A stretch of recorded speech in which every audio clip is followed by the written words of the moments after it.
नमस्कार जूनियर्स, मेरा नाम है आदित्य शर्मा और आप देख रहे हैं कॉमर्स भैया। तो यार अगर आप लोगों को आईपी यूनिवर्सिटी से पीएचडी करनी है तो मैं आप लोगों को आज की वीडियो में सारी की सारी डिटेल्स बताने वाला हूं पीएचडी आईपी यूनिवर्सिटी के रिगार्डिंग। शुरू करते हैं इस वीडियो को बिना किसी प्रॉफिट और लॉस के। तो सबसे पहले तो हम लोग बात कर लेते हैं आईपी यूनिवर्सिटी की पीएचडी की एलिजिबिलिटी क्या है, मतलब कौन कौन से बच्चे आईपी यूनिवर्सिटी से पीएचडी कर सकते हैं। अगर हम लोग बात करते हैं आईपी यूनिवर्सिटी से अगर आप लोगों को पीएचडी करनी है तो यहाँ पे आप लोगों को अलग अलग कैटेगरीज दे रखी है। सबसे पहली कैटेगरी है कि आप लोगों को 4 ईयर यूजी प्रोग्राम करना होगा, उसके बाद आप लोगों को 1 साल का पीजी प्रोग्राम करना होगा और आप लोगों के पीजी के अंदर मतलब आप लोगों के मास्टर्स के अंदर 55% मार्क्स होने चाहिए मिनिमम।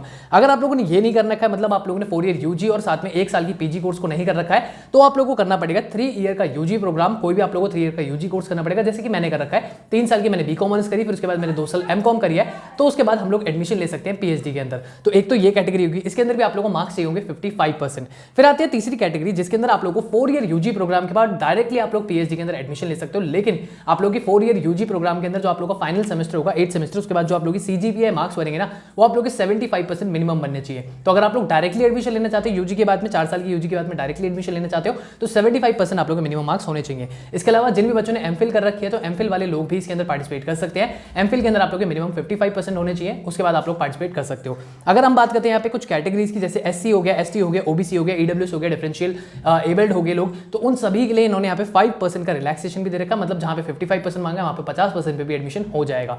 तो ये आप लोग की एलिजिबिलिटीज थी। अब हम लोग जरा प्रोसेस की बात करते हैं। यहाँ पे ना बच्चों को प्रोसेस समझ में नहीं आता कि अगर आप लोग को आईपी यूनिवर्सिटी से पीएचडी करनी है प्रोसेस क्या रहने वाला है। प्रोसेस से पहले मैं आप लोग को बताता हूँ, आईपी यूनिवर्सिटी ना बहुत सारे डिफरेंट सब्जेक्ट्स के अंदर आप लोगों को पीएचडी ऑफर करता है, जैसे मैनेजमेंट हो गया, एजुकेशन हो गया, ऐसे बहुत सारे डिफरेंट सब्जेक्ट्स हैं आप लोगों के।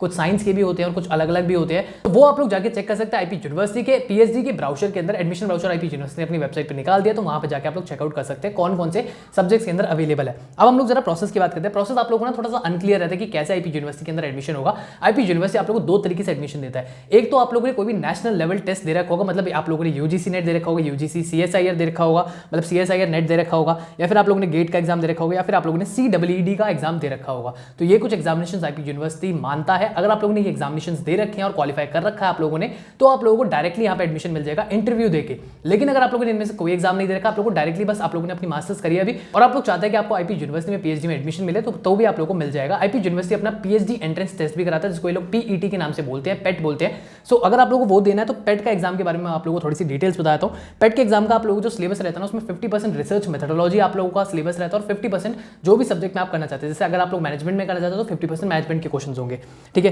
फिर इसके अलावा अगर हम लोग बात करते हैं यहाँ पे जो आप लोगों को पीईटी एग्जाम होगा, इसकी डेट आईपी यूनिवर्सिटी ने भी टेंटेटिव दे रखी है 26 अप्रैल से लेकर 18 मई तक। तो अगर आप लोगों को पीईटी देके एडमिशन लेना तो इसके बीच आप लोगों का एग्जाम होगा।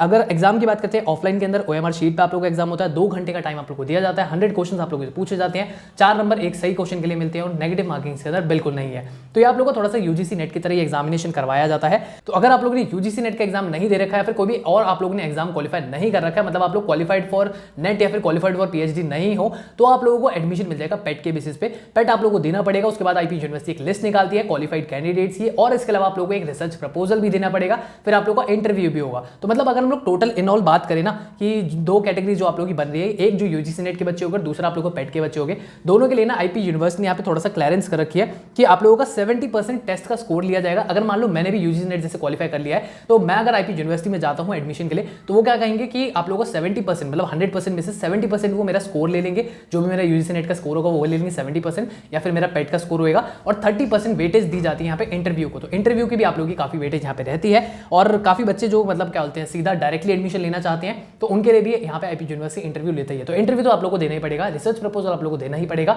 हाँ, यहाँ पे पीटी का जो आप लोग का एग्जाम है, पीटी का एग्जाम आप लोग वहाँ पे एग्जाम भी हो सकते हो अगर आप लोगों ने नेट का एग्जाम दे रखा है तो।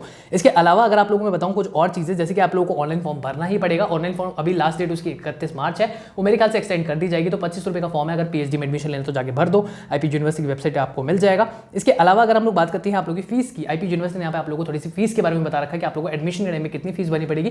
तो यूनिवर्सिटी के अंदर आप लोगों को 60,500 रुपये at the time of admission पे करना पड़ेगा। एंड आईपी यूनिवर्सिटी अलग अलग डोमेन्स के अंदर आप लोगों को यहाँ पे पीएचडी ऑफर करता है। कुछ आप लोगों के पार्ट टाइम होते हैं और कुछ आप लोगों के फुल टाइम होते हैं, मतलब कुछ आप लोगों के सिर्फ और सिर्फ फुल टाइम है और कुछ दोनों के अंदर ही आ रहे हैं। तो आप लोग चेक कर सकते हैं, आईपी यूनिवर्सिटी की वेबसाइट पे ऊपर जा सकते हैं, वहाँ पे आप लोग एडमिशन ब्राउजर डाउनलोड कर सकते हैं, उसके अंदर ये सारी डिटेल्स दे रखी है। ऊपर से मैंने आप लोगों को समझा दिया है कि आईपी यूनिवर्सिटी का पीएचडी एडमिशन प्रोसेस कैसा रहता है। अगर कोई डाउट आता तो आप लोग को डायरेक्टली व्हाट्सएप करके भी पूछ सकते हैं। मैं मिलता हूं आपसे अगली वीडियो में, भी इतना ही, धन्यवाद।